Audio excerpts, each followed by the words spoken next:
Damp Mam ak MK Collection ci seen documentaire en wolof.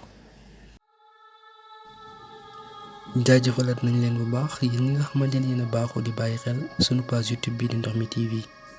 tey nag dellusiwaat nañ ci seen documentaire en wolof fas yéene tànn benn rab ci rab yi mu bokk ci rab yi nga xamante ni mën nañu wax ni ñoom itam gën nañoo dangereux ci àdduna bi muy jaan français di ko wax serpent. jaan nag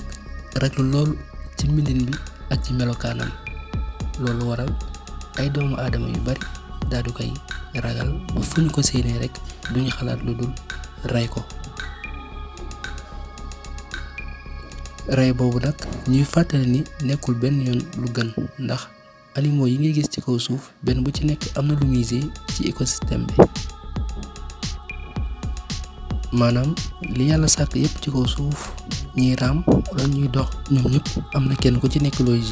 ci li nga xamante ni moom mooy environnement bi. ginnaaw bu ñu gën a xóotalee suñu gëstu nag nemmeeku nañu ne lu tolloog 2900 ci ay jaan moo existé ci monde bi ci biir 2900 yooyu noonu nag 300 yi ñooy yi nga xamante ni ñoo ci dangereux 2400 yi ñoom mën nañoo wax ni amuñu benn danger te it duñu indi benn loraange ci kenn 200 yi nag ñoom ay serpent métisé lañ kon boo boolee lépp en total lay jox 2900 races ci ay jaan yu existé ci monde bi.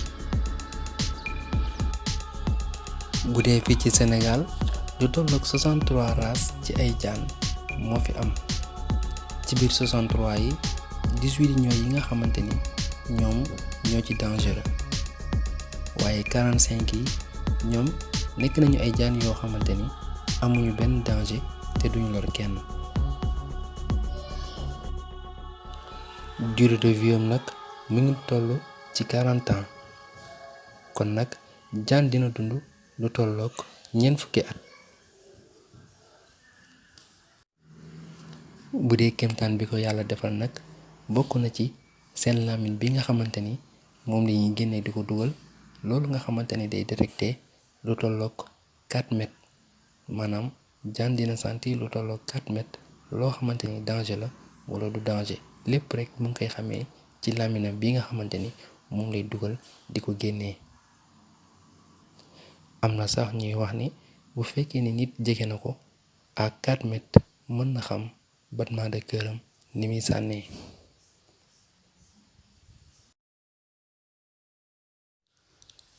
ci seen wàllum lekkin nag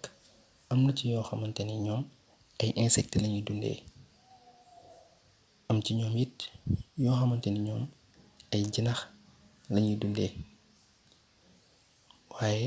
ak lu ci mënti am bu lekkee benn jinax moom mën na toog digérer ko lu toll ak 1 mois te du soxla lekk.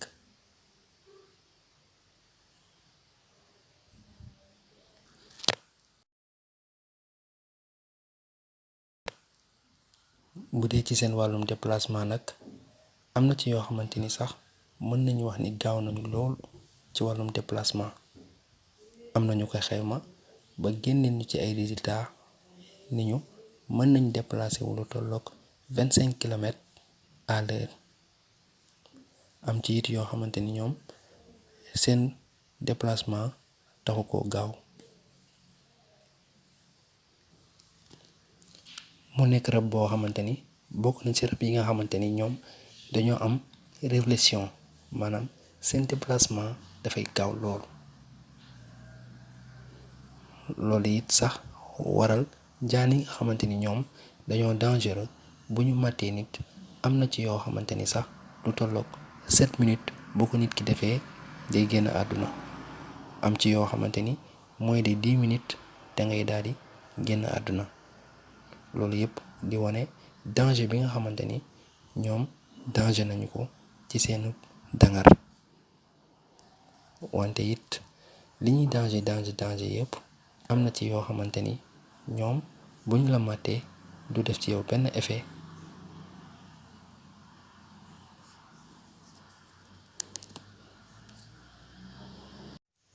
mu bari tamit njariñ lool ci wàllum dund gi comme ni ma ko waxee woon sànq ci njëlbeenu vidéo bi am na ci ay jaan yoo xamante ni am na lu ñuy jële ci ñoom di ko jaarale ci ay médicament ngir ñuy faj doomu aadama yi. kon am na ci ay dangaru jaan yoo xamante ni dañu koy jël dugal ko ci ay laboratoire di ci fabriquer li nga xamante ni ay médicament la ngir di ci faj yenn nit ñi. loolu nag su ma ko waxee day dellu ci kàddu gi nga xamante ni waxoon naa ko sànq, li nga xamante ni ñoom moom la ñuy jouer ci wàllum écosystème bi.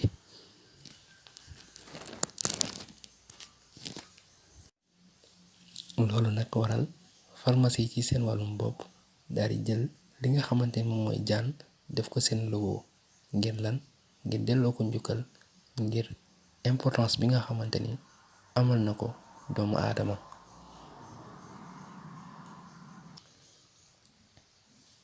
naka la ñuy xamee nag jaan bu góor ak jaan bu jigéen? bu dee bu góor mën nañu wax ni geen gi dafay gudd, waaye bu dee bu jigéen geen gi moom dafay gàtt. kon nii lañu mën a ràññee jaan boo xamante ni góor la ak jaan boo xamante ni jigéen la. kon nag lii leen Ndox mi TV indiloon ci seen documentaire en wolof. du ñàkk ne fii lekk ay fan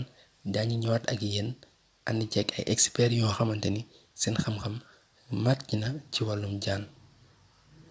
N'oubliez pas de vous abonner sur la chaîne YouTube Ndox mi TV